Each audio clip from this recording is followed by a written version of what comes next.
Hello everybody and welcome back to the American Outback. So we're just going to blast through the rest of this harvest. We've got 2 combines going in the soybean field, and you know the challenge which I've set myself, it's to not let any combine stop. They both have to be unloaded before they're full, and this one is very close. The timing there couldn't have been better. Anyway, yes, today what we're going to be doing is trying out one of the mod contest mods. I have downloaded one of the John Deere's, and I think it's going to go down pretty well. I haven't actually used it just yet, so we're going to have to wait and see what it's actually like. Although you may have already used it. If you have, fantastic. That brings me on to the topic of the mod contest. You can now vote. You've been able to for a few days, so yes, download and then vote. I always recommend to download it and play it first, play with the mod first, because you can't really judge a book by its cover. It may look fantastic in the thumbnail, but it may be glitchy. Or the other way around, it could look really bad in the thumbnail, but it could actually be really good. So yes, always use the mod first, then vote for it. Always the best way of doing it. Anyway, that is empty. And the Massey Ferguson... Oh no! We've actually made it stop. Great. Challenge failed.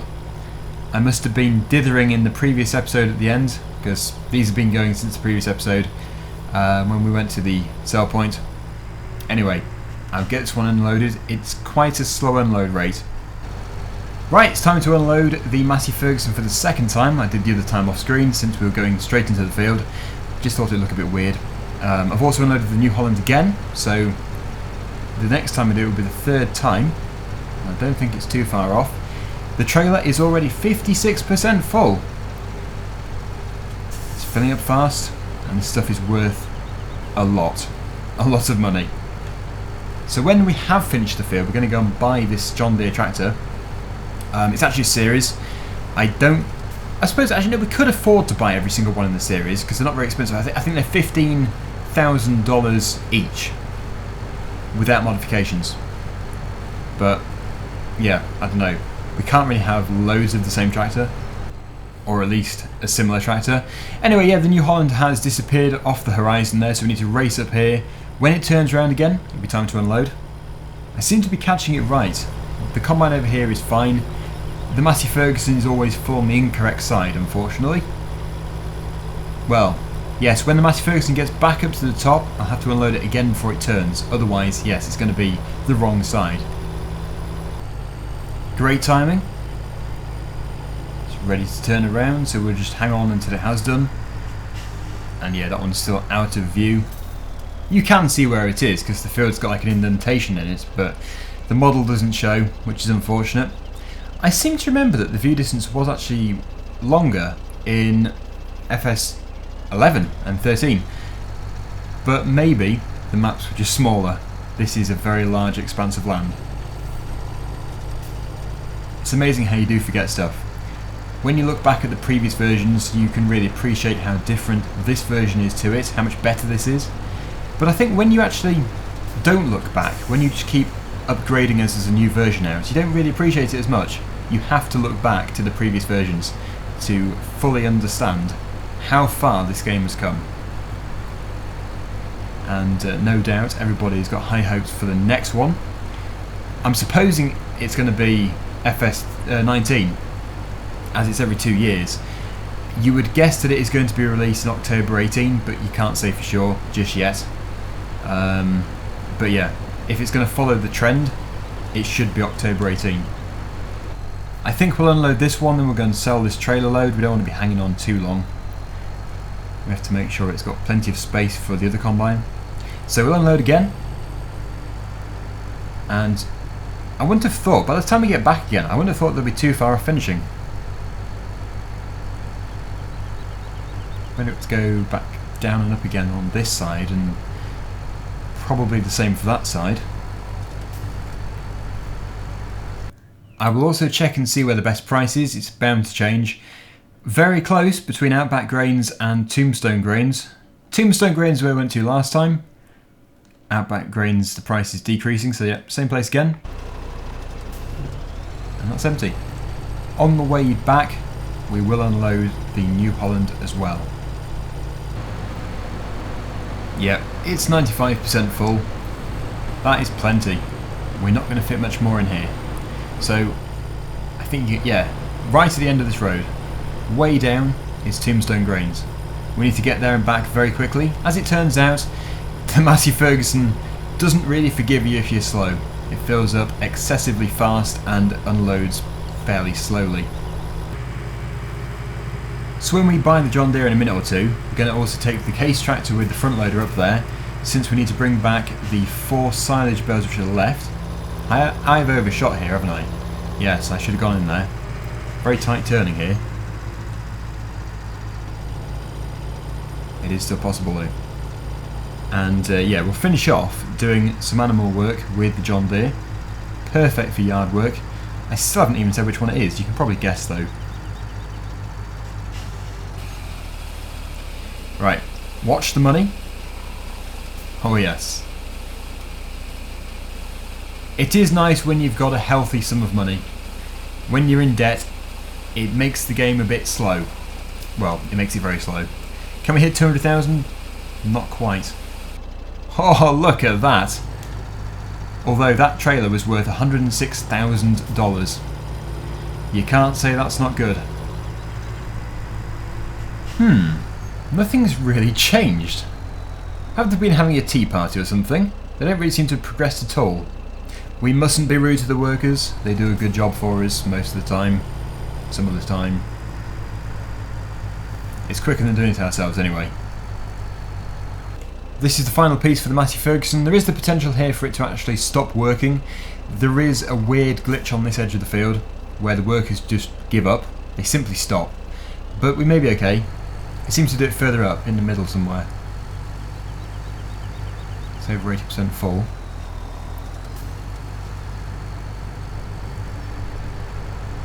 It won't need to be unloaded again until the end. But the New Holland will definitely have to be unloaded again.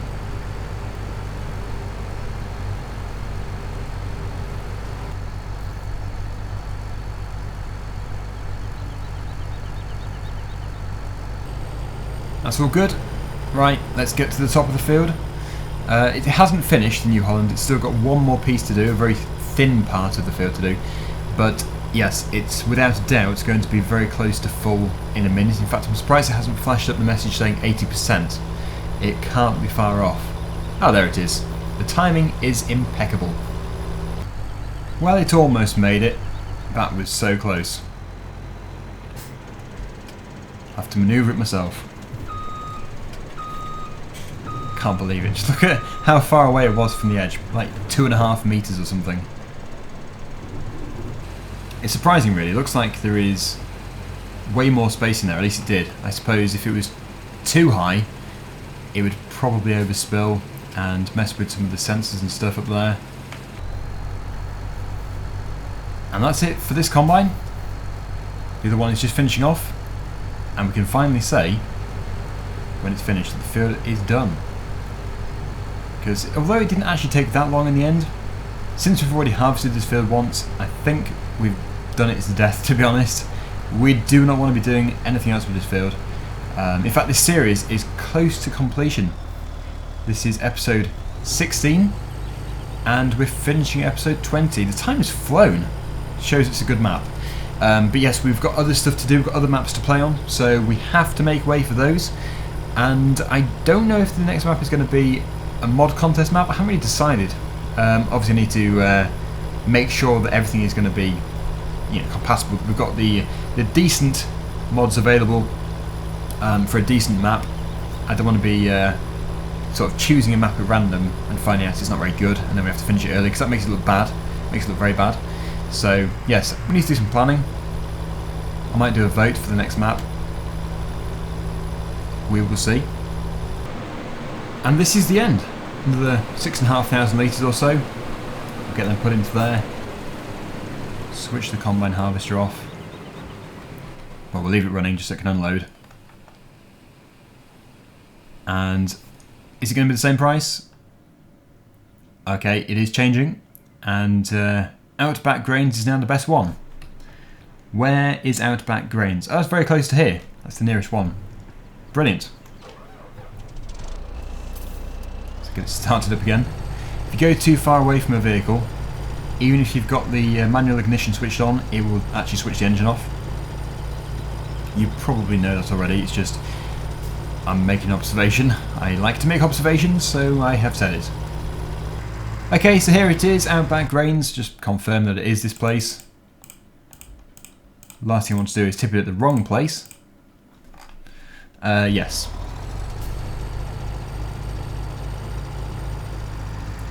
And it's actually another 38, almost 39,000 litres. We have got so much out of this field. Right. What do we finish off with? 250? Nope. Almost 260. Absolutely fantastic. So the only thing that's left to do now is to go and park this up. We'll clear up the combines next time. We need to go and grab the John Deere, finally. Where's this car going? Left.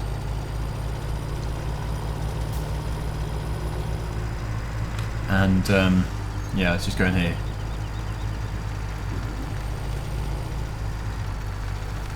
Right, so there we go. All parked up. Let's try and find... oh, there it is. Nice and accessible. We've got the case here. Rear weights on. Fantastic. We won't be doing any wheelies. We have 4 silage bales to bring back for the power food mix. And I don't know exactly what the John Deere is going to be used for at this stage. Possibly for the feed mixer. I want to just drive it more than anything. I want to just see exactly what it's like. Experience the controls. Now I don't know if you agree, but I feel to have been confined to a certain area on this map just by my way of playing. We haven't really seen a lot of the map. Like, we should go up to field 12 or something, or field 13, and buy one of those so that we can experience the northern half of the map. I'm assuming it's the north, because I've just been around field 8 and 7 mainly. We did go above field 21. In fact, we still have to move those bales. But no, it would be nice to diversify a bit. Maybe field 17, anywhere which isn't field 8 and 7, because that's where we've been nearly every episode. But yeah, just let me know down below if you think I've been confining it too much. I think either way, I will be diversifying. We'll be buying a different area of the map. We can afford it now, at least. We can't really afford much, but we can afford something.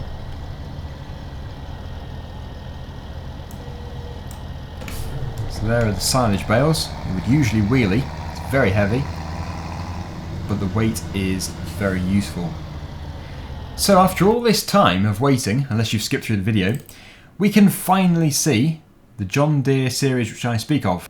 It is the 3X50 series, and I think the reason why it's an X is because it's a different number which changes here. It's always a 350, but as you can see it's a 0, a 6 and a 3. And we are ranging from 90 horsepower to 116 horsepower. So not a huge range, but there would still be a noticeable difference with the different jobs you'd be doing with these machines. So if we did go with the biggest one, that could do obviously a lot more than the 90 horsepower. And to be honest, I think we will go with the 3650 or the 3650. Just because, you know, the biggest is usually the most fun, but not always, not always.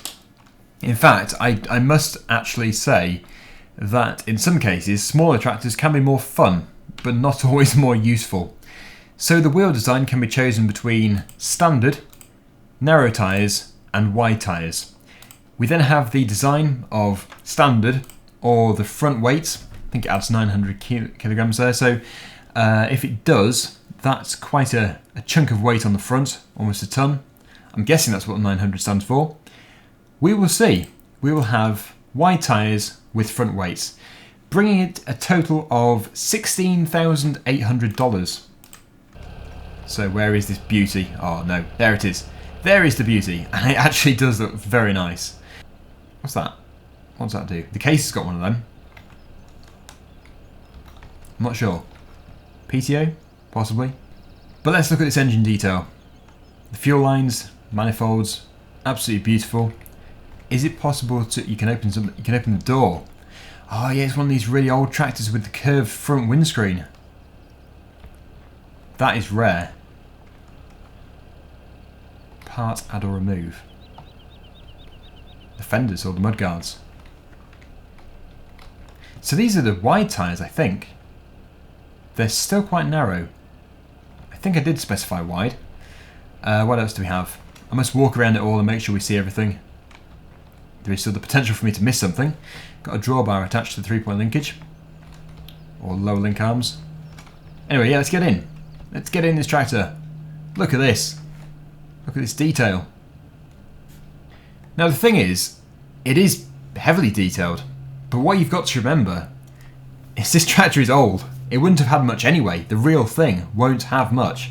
Unless, of course, you fitted stuff to it afterwards. Which hasn't really been done here. Possibly the radio. But everything else just looks simple. I'm hoping it's simple engineering, but can't say for sure.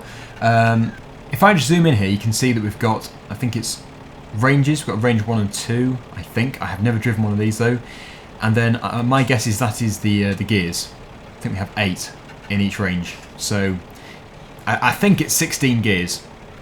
But zooming in does give you a very good view of all of these different heads-up display icons, and you can see we've got hazards, different lights, battery, oil pressure, brakes, warnings, PTOs, fuel levels, all of that kind of stuff. The digital display, does it work? It does. Fantastic. It's a good job it does, because I've just picked everyone up on it. If it didn't work and it didn't change, that would be my only bad point about the tractor. But there isn't one. There is no bad point. I need to have brought it up. Nice engine sounds. The right volume. One thing which can be annoying is if one of the tractors is excessively loud. But it seems to be very in keeping. Got a toolbox on the side. You've got to remember this is just one of the 3. There are 3. But we're just going to look at the 3650 today. We've got the front weights on there, and like I said, I'm guessing it is 900 kilograms. You can see the universal joints are spinning. And is there anything else? Oh, it's got IC. It does have IC. We must experience this thing to its full potential. So it looks like you can open the side windows, and the mechanism even moved.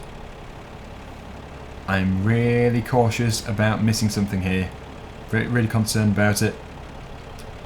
Rear window, this window, possibly the door, but I have already left it open, so let me just jump back in. Yes, you can do the door. In fact, you can probably do the door from the inside by clicking somewhere around here. There it is. So, how does it cope with a bit of mixing? We need to go and do some mixing. Off we go. The lower link arms, just trying to find a way of lifting them up. Maybe you can only do it when you actually attach it to something. All will become clear. And the beacon, yep, that works too. Ah! There's some cotton wool coming down the road. Oh no, wait, it's our bales. Phew. Scared the life out of me. Has it got suspension? Seems to. The physics are reacting in a certain way. Yeah, it tips every one way. Nice. It actually does react the way a tractor would do if you were stupid with it. Like if you were turning the wheel violently from left to right. You can see how it's sort of, well, it's responding to it in a realistic way. Like it's not glitching and going flying upside down into the air. It's doing a very nice job at responding to our idiocy. Sorry, I mean my idiocy. We mustn't group everybody in this. So there's the digital speed display. Working very nicely. I think I left the mixer up here. Yep, there it is. Oh no, cotton wool! Get out of the way! Oh, that's it, park there. And yeah, I must shut the window as well, because it's going to get smashed off. So here's the moment of truth. Yep, it attaches fine. PTO, yep, that attaches fine as well. All aligned as it should be, as you can see. Nothing worse than when it's like hovering in mid-air, the hitch. I'm going to fill this up again. It won't be a perfect mix, as I've already said before, but it'll be good enough.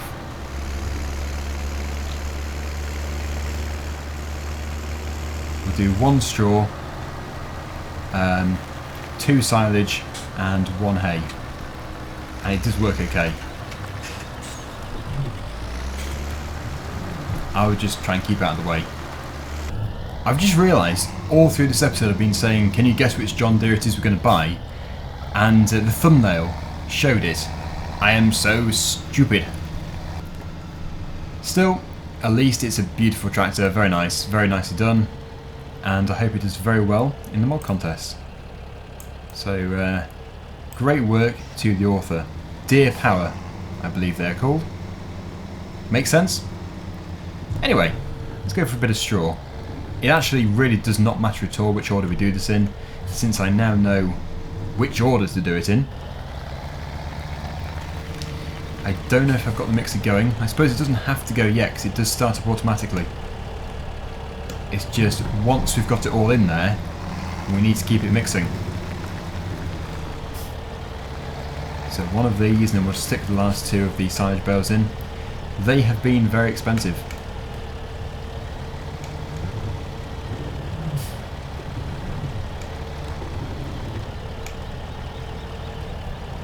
And finally, our two silage bales just here.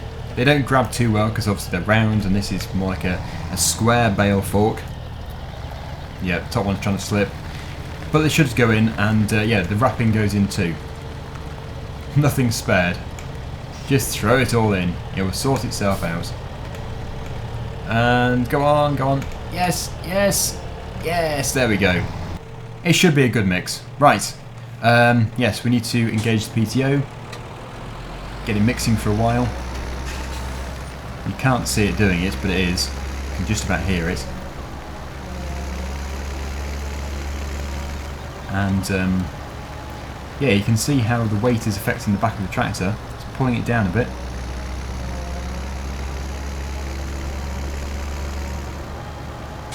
Anyway, cows, where are you? We have food for you, cows. There they are, waiting in anticipation for our fantastic new old tractor to turn up.